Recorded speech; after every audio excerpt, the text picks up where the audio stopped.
Hello, and welcome to the Creston Seed Bank Climate Project, evaluating regionally adapted vegetables and seeds.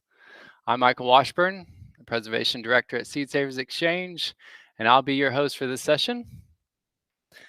Now we're here today with Nicolas Walser. Nicolas Walser lives and works in the traditional territories of the Ktunaxa. He is the project coordinator of the Creston Community Seed Bank Society, where he conducts seed trials for climate adaptation. Nick holds a Bachelor of Applied Science in Sustainable Agriculture from Kwantlen Polytechnic University, and has been the field manager of various organic farms in British Columbia. Previously, he worked in the environmental nonprofit sector, conducting restoration projects, and Nick currently sits on Organic BC's Accreditation Board, the Central Kootenay Food Policy Council, is the Secretary of IFOAM North America, and is a member of the BC Institute of Agrologists. Now today, Nicolas Walser will be discussing our new and ever-changing climate and how seeds that are adapted to regions and climate are crucial. The Creston Community Seed Bank Society has embarked on a multi-year project to shift varieties of seeds in the community seed bank towards those that are heat tolerant. In 2022, Nicolas focused on exploring evaluation methods that may be able to predict heat tolerance. Nicolas, thank you so much for being here. Yeah, thanks so much for having me. I'm really excited. We were a bit unsure if I was going to be able to make it today. My wife is pregnant and her due date is tomorrow, so we were unsure how this was going to work, but no baby yet, so we've got an hour to go to get through. So yeah, I'm very happy to be here. So thanks so much for that introduction, Michael. Yes, I was looking for that email or that communication. No, she's going into labor, so yeah, we've got the backup recording, but good deal, good deal. Yeah, so right. I'm happy to be here live and in person. It's always better to do it that way. So yeah, I'm Nicolas Walser, but most people call me Nick. It's a bit easier, but yeah, great to be here. So before we do get started, I do want to just acknowledge that we're all gathering from all over, but I am currently on the unceded traditional territories of the Yakanuki within the Ktunaxa Nation. And we're very humbled to be able to live, learn, grow, play, and work on this beautiful land. And just like land, I want to acknowledge that seeds have also not been seeded, and that they belong to the indigenous communities who have stewarded them for thousands of years. And that's something very important, and that we want to acknowledge that as we continue to steward seeds, that they have been stewarded before us for a long time. So as Michael was saying, I'm Nick. I've been playing with seeds and farming for quite a while now, and have been a part of the Creston Seed Bank for a bit over a year now. And so the Creston Seed Bank is a great society. And so today we're going to talk a little bit about who is the Creston Community Seed Bank, what do we do, this whole climate project, what have been our objectives, what was our methodology in looking at evaluating seeds. So what conclusions did we come to last year, and kind of what's next? As Michael was saying, this is a multi-year project that we're working on that we started last year. So we're into halfway through year 2 now. So I'm not going to have tons of results from year 2, but I can tell you what we're doing and how we're moving forward. So that's kind of what we're going to go through today. So the Creston Community Seed Bank. Who are we? What do we do? So, excuse me. The Creston Community Seed Bank was founded in 2020. The purpose of the society is to maintain a seed bank that holds a large quantity of genetically pure, open pollinated, climate adapted, ecologically grown seeds that will contribute to local food security. That's kind of our mission statement. But the seed bank originally started out, there were two incredible seed savers that lived in our valley, Dan and Val McMurray, and they had amassed a huge quantity of seeds. And when Dan passed away in 2012, the estate donated their entire seed collection to be held in trust for the community. And so that was given to the College of the Rockies to hold that in trust for the community. And so from 2014 to about 2020, the Dan McMurray Community Seed Bank operated just as a project within the college. And then in 2020, we became a full-fledged society on our own. We still are based and operate out of the College of the Rockies. We have a very great partnership with them.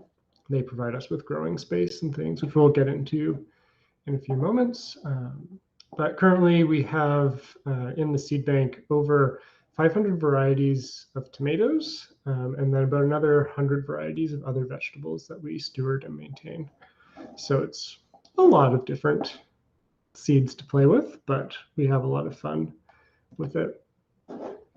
So this is our little garden space here at the college. You can see we sit just below these beautiful mountains called the Skimmerhorns. And so we have greenhouses. Originally, the college had a horticulture program, which ended. So there's an incredible facility that we're able to rent from them. So we have gardens, greenhouses. We have a great header house, which is kind of the hub of everything that we do, where we do seed packing, and I have office space, and that's kind of our main, our hub. And so we have quite a few different programs beyond just managing the seed bank. That's our main goal, is stewarding these seeds, growing them out, having a long-term storage facility for seeds because we are a valley in the mountains. We have a large backup of seeds should there ever be an emergency where we are cut off from food supplies. We can quickly distribute seeds to the community. And so that's kind of the main goal there, while also just distributing food in general to the community. And so we run CD Saturdays every kind of late winter, early spring, in February and March, and distribute seeds. So you can see a table there. That's just the tomato table. So every year we kind of see what we have in stock, and we'll, with 500 tomatoes, there's just going to be a smattering of tomatoes each year, which everyone looks forward to trying new ones. But some people, like, they find their perfect tomato, and then the next year we don't necessarily have those seeds available because we try to get through all of them. But it's quite fun looking at all the different tomatoes. We also do a plant sale. So you can see the greenhouse there just full of plants. So that kind of helps in funding our operation and really provides good, healthy, heirloom, locally grown seedlings to our community, which a lot of people really appreciate. Then we run workshops on gardening and seed saving. We have a great network of home growers. So while we're growing out varieties in the gardens at the college with 500 varieties, we couldn't possibly get through them every year. So we have a number of home growers that we provide them with the seeds or the transplants. They grow them out and they return the seeds to us, and they get to eat any excess produce. So it's a great, cooperative way of working together. We're a community resource. So we offer those workshops, and we have a number of different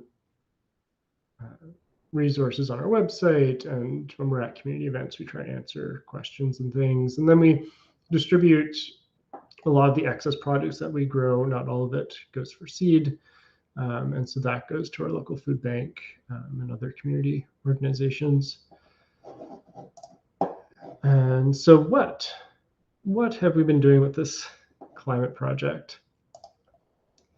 So a little bit more about the Creston Valley. So we're located directly north of the Idaho Panhandle in British Columbia, so in the Kootenay region, very close. We're kind of sandwiched between the Selkirk and the Purcell Mountains, which are just to the west of the Rocky Mountains. So we're a very small little town. You can kind of see here, just this is the town. It's just over 5,000 people in the town. And then there's this incredible valley bottom. So this is the Kootenay River, which eventually flows into the Columbia River. And so there are beautiful alluvial soils that quite a lot of agriculture occurs in this region. We have grain, we have wineries, we have orchards, all kinds of different things. We have a fairly mild climate for British Columbia. So it's a great growing region. A lot of the communities in the Kootenays are mining and logging towns, whereas Creston has always been a farming community since it's been settled. And before that, before this was farmland, the river's now diked. But this was a significant amount of wetlands. We still have further on this far shore. There's about 17,000 acres of wetland that's still protected down there, but originally this was. And so the Ktunaxa would often come here as a known food source because of the productive wetlands that were located here. So this has always been a food region for a very long time. Yeah, so we're just right on the US border there. So this is some interesting data, and this is kind of why we wanted to look at heat tolerance and our changing climate. And so this is some data that was put together looking specifically at Creston. And so you can see kind of here the recent past. This is the mean daily temperature in degrees Celsius. So our annual is about 7.6. And so there are two scenarios here, lower emissions and higher emissions. So the lower emissions scenario assumes that global greenhouse gas emissions stabilize at the current levels and then begin to drop around the middle of the century. So by 2050, kind of starting to drop. The higher emissions scenario assumes that greenhouse gas emissions double by 2050. And so you can kind of see the different outcomes looking at the near future. So from 2021 to 2050, what the change could potentially look like. And then looking far future, those same changes, but at a longer scale. So you can see annually we could have anywhere from a 2 to 3, 4 degree change, which is in Celsius. So that'd be a few more degrees Fahrenheit, I guess. And so this is kind of more of a visual look at kind of that similar data, same idea, lower emissions scenario versus higher emissions. And so we've kind of been around this 7-8 degree Celsius mark as an annual mean temperature.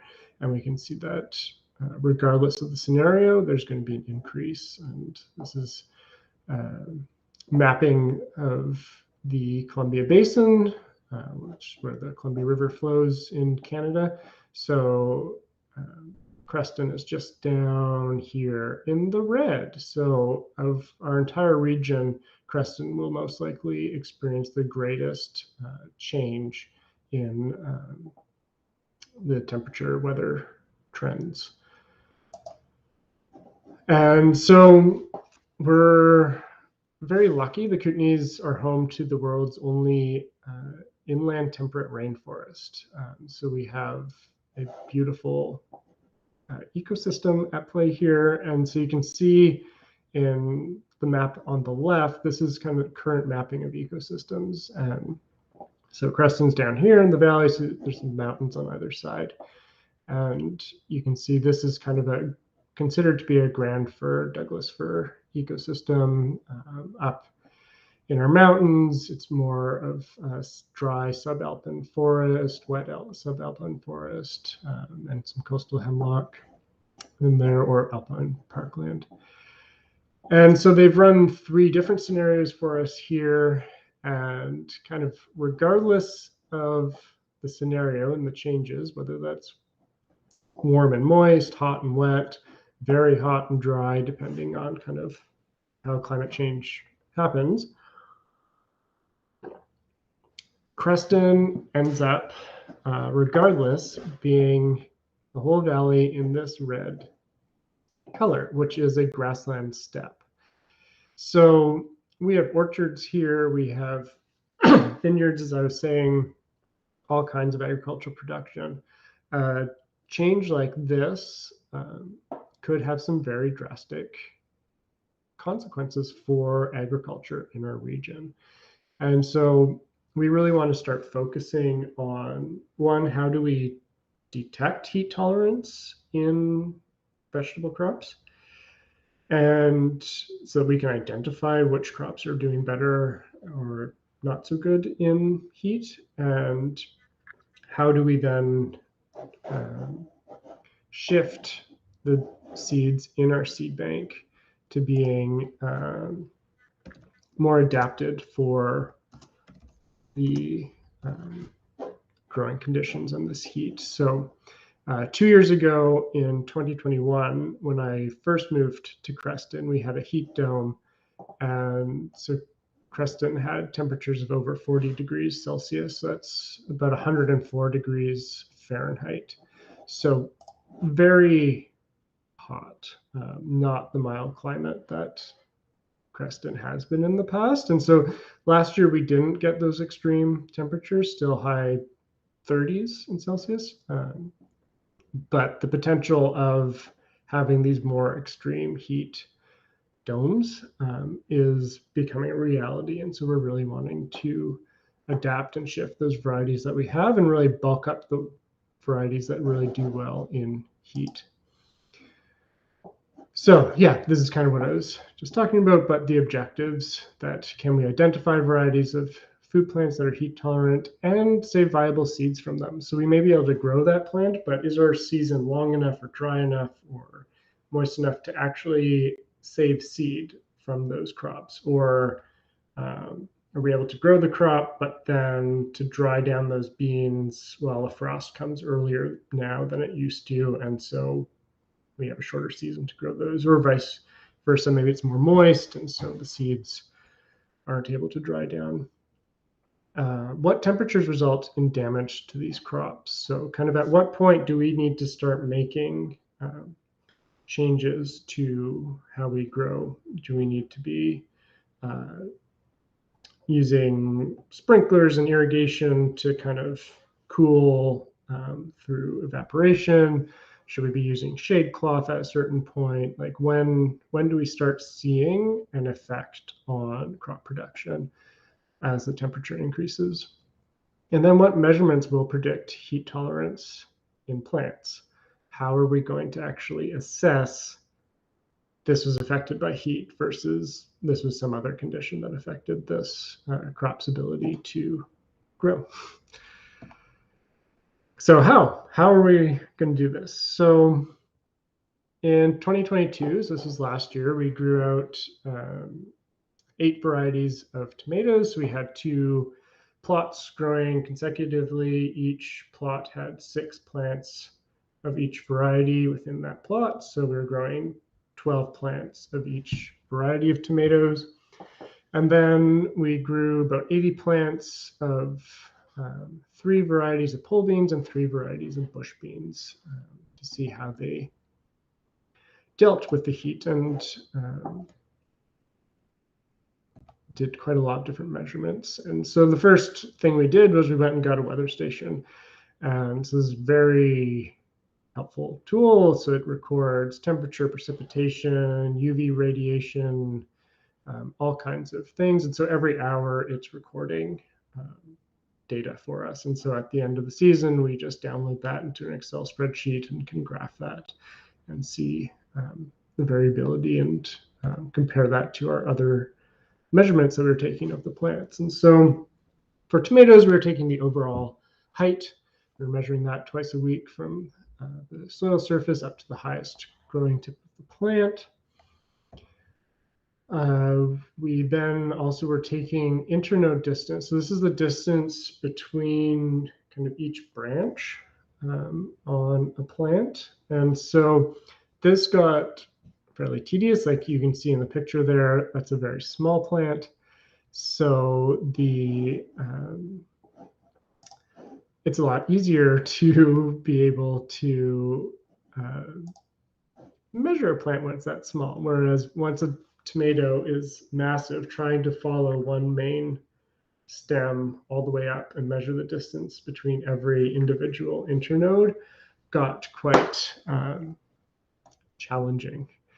And so, and we were using very precise digital calipers, which for the accuracy in which we were measuring, kind of deciding what part of each branch do you measure to, this ended up being too precise for the accuracy that we were using. So, but this did provide us with some interesting data in the end. It was just very labor intensive. And so we did this once a week, just to 2 plants per variety, just because of the amount of labor that it would take to do that to every single plant. And then we also took total harvest. And so each week that we would harvest the fruit that were ripe, and then fruit were from the seed were counted and weighed separately, and the other fruit were counted and weighed and then distributed to the community through the food bank. So you can see here, this was at the end of the season. Frost was coming, time to get all of the fruit off of the plants. And so we had a bunch of volunteers come out to help us. And so every box or bin in this photo is associated to a specific plant. So you can see kind of there are little labels on each box. And so that coordinates to a specific plant. And then we had a whole team of people just weighing and counting for each plant. And so it's quite an involved day. We were really grateful to have so many volunteers come out. And then a lot of this went to the food bank afterwards as well. And so then we also took the total biomass. So that included that total harvest weight. And then we also weighed each plant at the end of the season. And then for the beans, we measured their overall height twice a week. Now, obviously, beans don't grow in a perfectly straight line, so there is some variation because of as they twirl, especially growing on a kind of teepee trellis like this. There's an angle, but we kind of just accounted for that in some of the percentage of error that is possible. And so for the bean measurements, we also took a total biomass measurement. However, because we were waiting for the bean seeds to dry down, we ended up taking a dry biomass weight for the beans versus the tomatoes were a green live weight. So there's definitely a difference there in how we end up doing our biomass weights between the different vegetables. So the growing process, you can see the gardens there, all the different tomatoes. So we used tomato clips to mark the individual stems. This made it a lot easier to, especially for the internodes, to track what stem you were growing, especially as the plant grew. We ended up putting flagging tape on these clips because it still got hard to find, and having 2 people when you're measuring was really helpful. So having someone record the data and someone do the measurements, because otherwise you'd take a measurement of this internode step away to write it down and come back and, oh, well, did I just measure this internode or that internode? And so it's a lot easier just to read out, okay, it was this weight or length, and then move on to the next one. So that was, if you're going to do this, have 2 people. And because we're growing quite a number of different varieties within a small area, the isolation distance is not great enough to prevent cross-pollination. And so we bag flowers because tomatoes are self-pollinating. We use these, they're kind of candy sachet bags, but they're quite handy. So before a flowers open on a flower cluster, we'll put a bag over that whole cluster. Once we have fruit set on that cluster, we will mark the whole cluster on the stem with a piece of yarn, and then we'll remove that bag. And so that then we can let those fruit grow. We'll come back, and we know all the fruit on that stem are safe to be saved and have been isolated by using the bag to prevent cross-pollination. And any fruit that are not on a marked stem, well, that's what we distribute through the food bank. And so this is another thing that can be labor intensive. And so getting a bunch of volunteers out, we did a bit of a workshop and showed people how to bag their own, because we really want people to be growing their own seeds as well. And so this is a great activity. And then they were able to practice on our tomatoes. And there's lots of plants to practice with.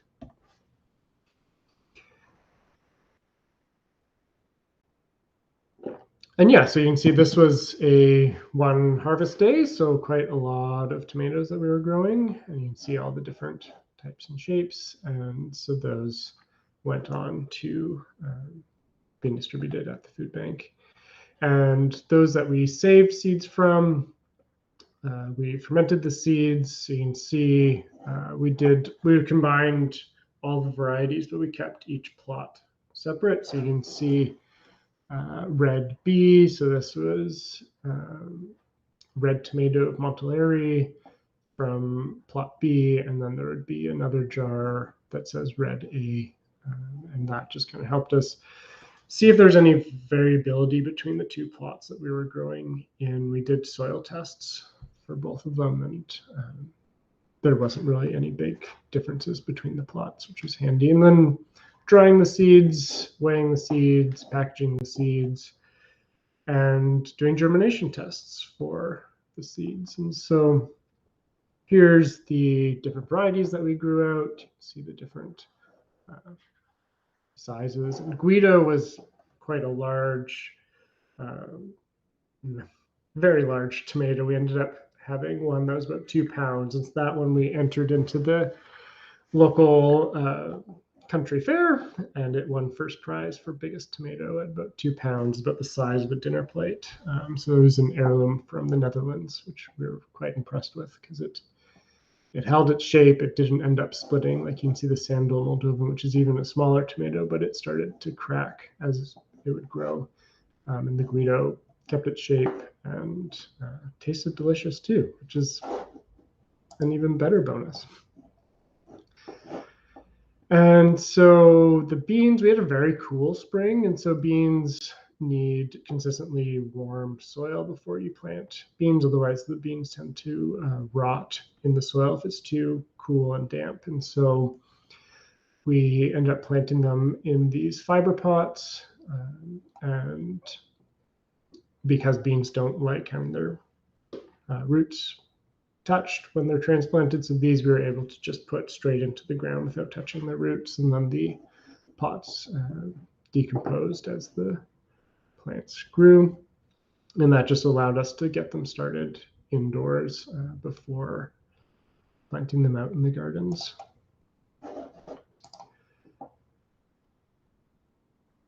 And so here you can see, so these are the 3 variety of pole beans that we grew out. So on the left, Mr. Tongues. This has been grown in the Kootenay region for about 100 years. It was brought here by a Chinese immigrant. and has been grown out as well adapted to our climate. Then we had Major Cooks, which is an heirloom from the 1950s. I'm not sure exactly where it came from. And then we had on the right here this bean called Lazy Wife, and this is from North Carolina. So we were quite excited to be trying this variety because of the heat from North Carolina. We figured, okay, this will do really well in heat. And so this was on August 9th. And by October 7th,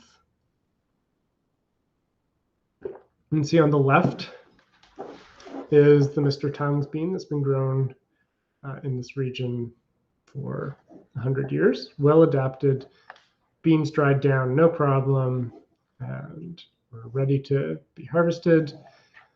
Mr. Cooks, it's kind of hard to see, but the beans are mostly dried. They're close to being harvestable.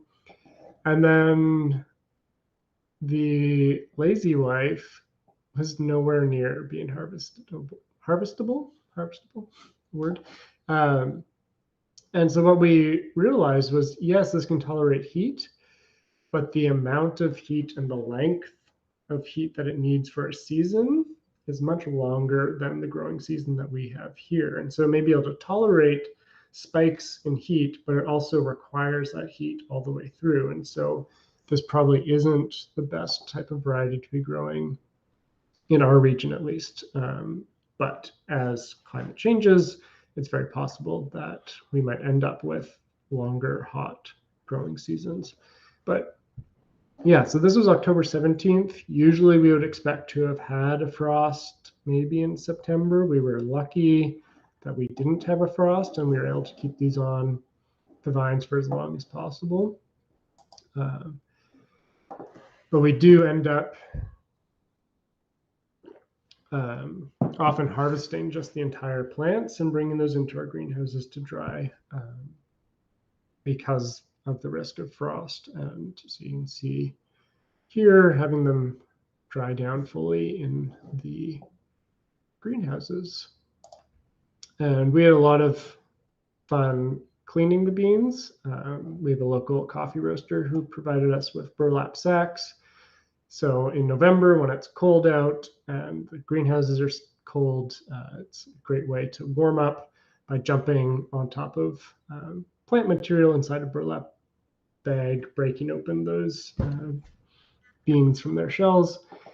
And so we put that through some mesh just so that the beans fall through. And then we used a air compressor to blow off any final chaff because the beans are quite heavy and they just sit in the bin there. And it's a very quick and efficient, basic tool type of process for harvesting bean seeds. And then we did germination tests on those as well before storing them. So what? Conclusions. So, there you go. So this is kind of a general summary of some of our tomato results. So you can see kind of number of fruit that were harvested from the different varieties. So this productivity number, so this is essentially a ratio of the fruit weight to the weight of the biomass of the plant. So in the case of prairie fire, for every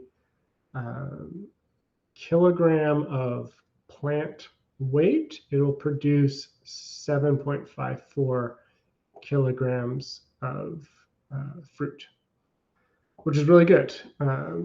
But this was a fairly small bush type plant. And so you can see, while that's a great productivity number, in reality, we only harvested 37 kilograms of tomatoes, which is significantly less than the other varieties. And so you're kind of trying to find this sweet spot of productivity to actual weight or number of tomatoes harvested. And so kind of a lot of them were around this 3 to 4 kilograms per kilogram of biomass. And then this is the amount of seeds in grams that we had ended up saving.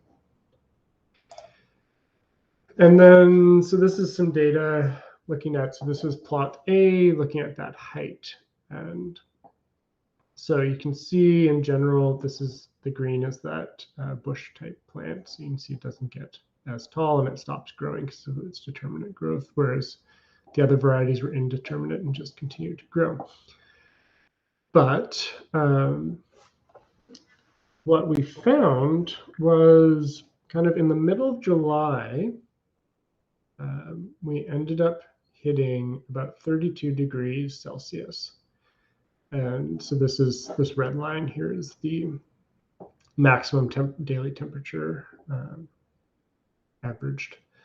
And so once we kind of had this point, so middle of July, just kind of in here, you start seeing a bit of a slowing down of growth.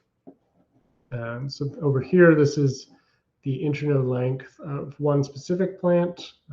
This was a lot of playing with Excel and things. So we're just gonna, it gets very messy very quickly. So we're just gonna look at one plant, but most of the plants have this similar type of growth. And so this is looking at the internode length, so that space between the branches, so which would be the kind of the growth that we would be seeing. So we're looking at the change from week to week. And so we're seeing an increase in that internode length. The plant is growing, growing, growing, and then we hit this hot 32-degree mark, and then we start seeing the change in those internodes decreasing. And so it starts slowing down how fast it's growing. And so this is looking at all of the plants' harvestable weight. So this would be the amount of the weight of tomatoes that we harvested. So, you know, it's a lot of data. It's all over the place. This red line here is the temperature. So on the right-hand side, this is degrees Celsius, and on the left, this is grams harvested. And so the blue line, this dotted blue line, is the mean average harvested fruit weight of all of the plants. So when we average out all of these spikes and things, we end up with this dotted line here. And so if you remember, we had that peak of 32 degrees in the middle of July. And so what we ended up seeing was that the harvest weight decreased by about an average of over 60%, 6 to 8 weeks after that high temperature occurred. And so generally, it takes about 6 to 8 weeks for a tomato to fully ripen from pollination to a harvestable tomato at the end. And so we could assume that that heat started affecting the pollination of plants potentially, or whether it may have been pollinated, but there are some other issues in the harvest that there was a decline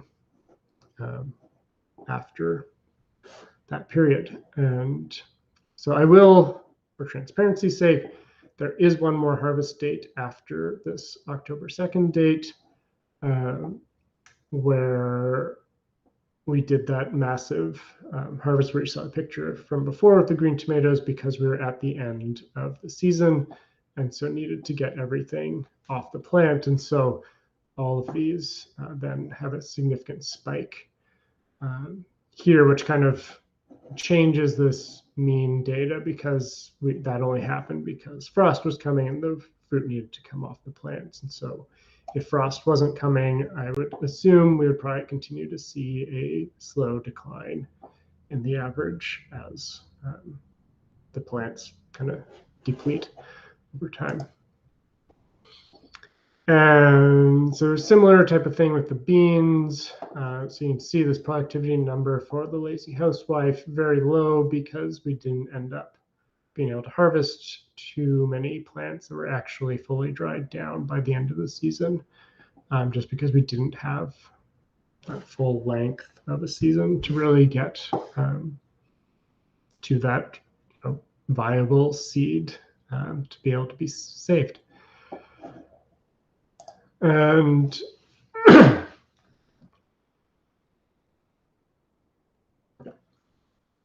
so you can see here again, kind of that temperature increasing and then decreasing, peaking in the middle of July, and the height of the beans, which are a bit more of a challenge to measure because we weren't looking at the internodes of the beans, just in how much of a challenge that would be to get in there. And so the growth did slow in the change of height. Like you can kind of see the bush beans kind of peaked at a certain point in their height. And then this decline would most likely, not that the plants were shrinking, but that just in the weight of the beans, and they'd kind of start to, and as they're manhandled, droop a little bit over time. So some of the findings that we ended up coming up with when the temperature gets above 32 degrees Celsius, we see those internode lengthening decline. So that change in growth. When a stem bud forms on the growing shoot, growth of the internode below that point slows or stops. And so this you can kind of think of trees. We know that trees grow from the top. And so if you make a mark on a tree and come back decades later, it's at the same height. It's not moving up with the tree because they're growing from the top. And so tomato grows in the same way. We're only going to be seeing real change in internode growth towards the top of the plant. And so this really fed into how we're measuring this year, in that we don't need to measure every single internode all the way up the plant because those nodes towards the bottom are not really going to be changing. The growth is at the top of the plants. And so we only need to really be worried about the top 4 or 5. We did not see a relationship between internode length and the average daily solar radiation. So clouds, and we end up with wildfires oftentimes. And so our valley can have a lot of smoke. And so we didn't see that impeding the growth from the tomatoes or beans due to a lack of light. And then the plants grow most vigorously during their optimum growth temperatures of between 13 and 29 degrees Celsius. This kind of seemed to be their best growth range. And the peak temperature lasts for only about 3 to 5 hours during the day. And so while we did see a decline in the harvestable fruit 6 to 8 weeks after that extreme heat over 32 degrees, most likely a lot of that fruit was still pollinated because pollination generally occurs in the morning. And so when it's cooler, so having that peak temperature only lasting for a few hours wasn't really influencing a lack of pollination. Depending on how our climate changes, if we have much hotter mornings and this peak temperature period gets longer, then we could start seeing some potential problems. So what's next? So this year, 2023, we're doing tomatoes again, but we're only growing out to 4 varieties. We're growing peas, doing 4 varieties of those, peppers, 2 varieties, and 4 varieties of squash. And then the numbers here are the number of plants that we're growing for each of those. And so we're changing kind of some of our methodology and what we're looking at. We want to look at covering half of the plants in a shade cloth. So does protecting them from that extreme heat provide a benefit to our plants? Like I was talking about with the internode growth, we only want to be measuring that top growth of the plant. We're going to look at the foliage temperature. So there's a kind of a theory that plants that are better adapted to heat can transpire, and so they're essentially able to cool their leaves better than plants that aren't as tolerable to heat would have a much higher foliage temperature. So looking at using an infrared temperature sensor. And then we want to look at chlorophyll content, kind of in a similar manner to looking at foliage temperature. Chlorophyll is a great way of assessing plant health. And so we would assume that a plant that tolerates heat would be healthier than a plant that does not tolerate heat as well. And so their chlorophyll content would be different. So shade cloth, we've put these shade structures over the different plants in the gardens. You can see the tomatoes and the peppers are kind of hidden in these square, smaller structures, and then peas are in very kind of small trellised vines, and on the squash are just kind of laid over them. What we've found now that these photos were taken a few weeks ago, what we've been seeing, especially it's been more prominent in the squash and the peas, but the plants that are shaded, their growth has been much, much slower. So I'm hypothesizing that most likely you wouldn't want to just cover all of your plants right away, but rather wait until you start getting to those peak temperatures, then cover your plants at that point to keep off those really extreme temperatures where we start seeing decline in growth and productivity. Yeah, that's kind of what we've been seeing with the shade cloth. It's also been a bit challenging having to remove it to take measurements and then put it back. So we've been using this really cool tool, the at-leaf chlorophyll plant meter. Up until more recently, SPAD meters have been the tool to use to measure chlorophyll. So it's soil plant analysis development. And these are very expensive scientific tools, you know, thousands of dollars to be able to purchase them. This at-leaf meter has cost us all in with shipping and taxes and duty about 600 Canadian dollars. I think in the US, in US dollars, it's about 350 US dollars. So not something every gardener would purchase, but something that's very accessible for a small organization to be able to purchase. And you just kind of stick the leaf in this little mouthpiece here. It shines a light through the plant and it spits out a number. We purchased one that we are able to upload plant names into it. So as long as you have the plant name ready to go, you just hit enter and it saves your chlorophyll number to that plant name. And then we just download a spreadsheet at the end with all the data built in. So it saves a lot of time of having to do data entry and record things on paper. And then infrared temperature sensor. This is, again, very affordable, accessible tool for, you know, any backyard gardener could use this tool. We have to wait until the plants have kind of their foliage is fully covered. If you aim this just at a leaf, most likely you're going to be hitting the ground or the landscape fabric below, and you're going to get different temperature readings. So you kind of have to wait until you have a closed canopy that you're only going to be measuring the foliage, and you want to do this in kind of peak temperatures around kind of noonish when you're getting those peak temperatures for the day. That technique I'm very hopeful for because it's something that you could very quickly test. Just wait till you have hot temperatures and canopy cover and just go boop, boop, boop, boop, boop.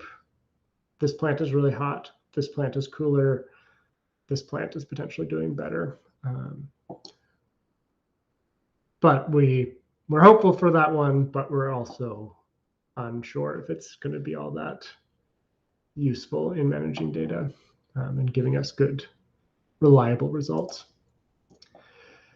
And yeah, so that's kind of where we've landed. I really want to thank everyone at the Seed Savers Exchange for having us, and our funders is the Creston Valley Community Foundation, the Regional District of the Central Kootenay, Columbia Basin Trust, and some of our partners, the Farm Folk, City Folk, and the College of the Rockies. And so we're just finalizing the report kind of our findings from 2022.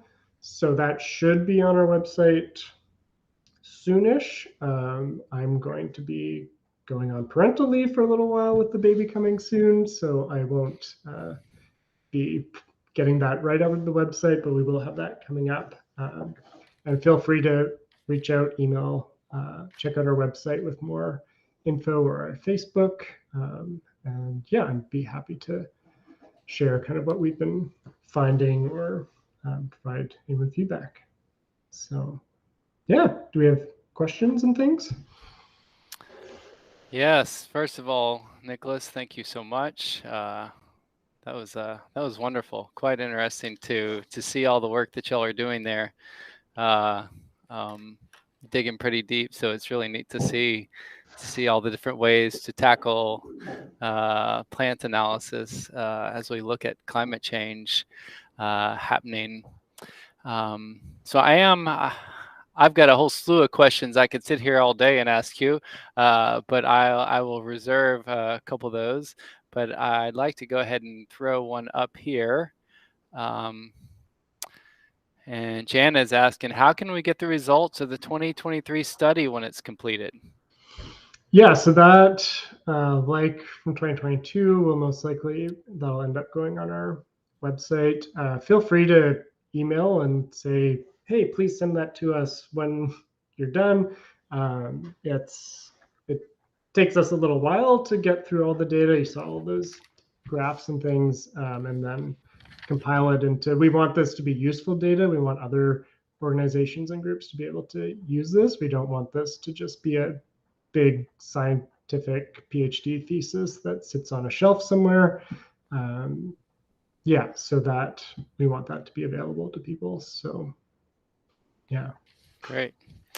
You know, I had a question I was thinking about as you were talking about the lazy wife bean, picking a variety out of the South. That's where I have most of my experiences in Tennessee down there.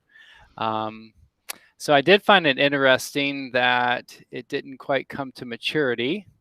And so I was wondering, yeah, how much of your focus has been on picking varieties in more southern regions, or are you looking at possible varieties that are successful in those grassland steppes that you're predicting you may end up one day? Yeah, how is that selection process when you're deciding to work with year to year? What's that kind of look like? Yeah, it's a challenge because there's so many different varieties of different things out there. Like even just tomatoes, we have 500 varieties, and that's just what we have. So some of the varieties this year, we've kind of been wanting to compare varieties that maybe people have grown in hotter regions or know that they do better, and then growing some other varieties that maybe are known to not do as well in heat or are unsure. So we can kind of have a bit more of a comparison there. And then, kind of looking at some varieties that have grown in our region for a while that have been adapting over time. We're doing a new, it's called the slow can snow pea, which is slow can is kind of the next valley over from us. That's been grown in this region for a while. But then we're growing a North Georgia candy roaster squash. So we're kind of seeing what's out there. We've been talking with Seeds of Diversity, which is a large kind of national seed bank in Canada, and they've provided us with a few as well. And so it's a challenge. We're definitely trying to find these techniques that work, so that once we kind of know, okay, this is the best way, simplest way to assess these varieties, we can very quickly start like, let's grow this out, check it. Is it heat tolerant? Yes, no. Yes, let's like grow this out. Let's make a note of that and tell people and share it. Or no, this doesn't go so great. We're going to still save this plant because there are benefits of saving those genetics. There might be other reasons to grow it. It's maybe delicious, or Right. maybe disease resistant, or there are other reasons. But yeah, we want to kind of shift the quantity of the seeds in the seed bank to be more heat tolerant. Yeah, because we don't want a heat tolerant, not good tasting vegetable. Exactly. Yeah. Like, Yeah. we can grow it, but who wants to eat it? Like, Right. there's no point. So Jana has another question regarding the shade cloth. And so how is the shade cloth rated as far as percentage of light reduced? And did you consider using a 50% poly cloth?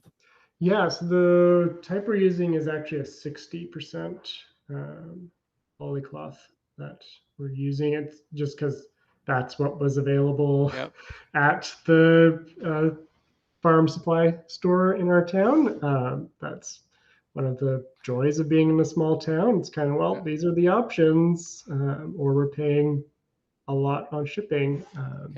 So yeah, that was what we're using. Work with what you got, right? Yeah, exactly. So I had a question, and so this collection, and I hope I got the name right, was the Dan McMurray. Was that the original seed collection?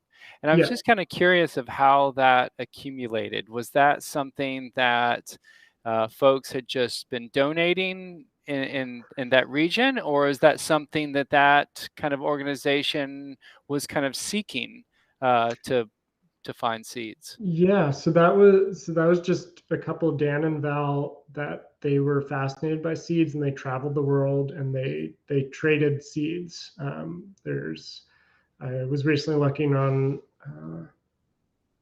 an international tomato database, and there's a variety there that Dan McMurray found this from so and so, and he gave it to this. So they were, I think, quite well known in the seed saving community, and I think their total collection in the end was about 1,600 different varieties of seeds. They weren't the best at isolating. They kind of just grew a lot of varieties and saved things, and so the first number of years of the seed bank, when it received the collection, was just going through and kind of figuring out, okay, what is actually true to type and what has potentially been contaminated, and kind of going through it. And so they were just saving seeds, and it's only been kind of recently the new society has really been focused on looking at heat tolerance and climate change, and funders are willing to fund that sort of research. It's very important to our region, and yeah, it's very exciting work. Yeah, I sympathize with the crossing and the lack of purity on things, and Sydney, who is doing our chat moderating today, she is one of two that run our eval team, so she gets to find the results of seed saving in the past and see those results in the future, and yes, we do get to come across that as well. So yeah, that's an issue we all deal with. And I was just wondering. Oh, go ahead. Yeah, that was just in that one picture I shared of all the different tomatoes. There's one, if anyone noticed, there was a Dansk export beside Dansk export. And when we grew them out, we realized that half of the plants were determinate and half were indeterminate. And so somewhere in the line, something had crossed, and these weren't what we had thought they were. So that kind of influenced also just in trying to do some research and evaluations. Oh, we don't have 6 or 12 of the same plant. We have a smattering of different ones. Yeah. So kind of my last question, I see as you were talking that it seems like you have a lot of volunteers. And so I was just kind of wondering, how it seems like there's some community involvement. And so, how has this project affected the community? And do you see an increase of local seed savers from this project? Yeah, yeah, we're very reliant on volunteers. I'm the only staff person, and then I have a very dedicated, incredible board. Some who've like knew Dan back when he was alive and have been with the seed bank all the way through its iterations. And then we've been seeing kind of as we've been, sharing what we're doing on Facebook and getting out to the community more, people really engaging and being interested in, can we see the report? Like, do you have results? And are really excited to be participating in that. And it's exciting that because the seed bank has been around for a while, in some form or another, people know about it. Like, they know our plant sale and they're coming for tomato plants. That's what they like. That's where you get your tomatoes in Creston. That's the plant sale. But we've been getting, like, especially since COVID, an influx of new people to the community, and so they're discovering, because our college campus is pretty much right in the middle of town, and so people walk by. There's a park next to it, and they go kind of like, "What's happening behind that fence in those gardens?" And so we get people wandering in, like, what's going on here? Or if I give a presentation, like, yeah, we're at the greenhouses by the, oh, that's what's in there. And so, yeah, it's been really exciting to engage with the community and share what we're doing and give people skills. And so that's a lot of the resources that we're doing, is whether they're, saving, just for themselves, or they're becoming a home grower, that we're able to kind of walk alongside them of growing out. Like, when we go and visit our home growers every year to like make sure that their isolation distances are done properly and things like that, and giving them skills. And we have volunteers coming out helping in the garden, and that's been a great way for them to, new people meet other gardeners. They get to learn about seed saving, and then ideally we get them becoming home growers too. And so, yeah, it's been a great, I'm always appreciative of our volunteers. And yeah.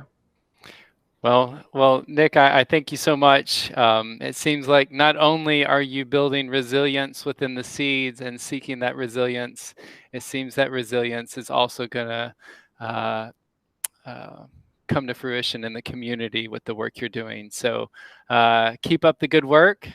Best of luck to you and your wife in this new chapter that is unfolding right before you.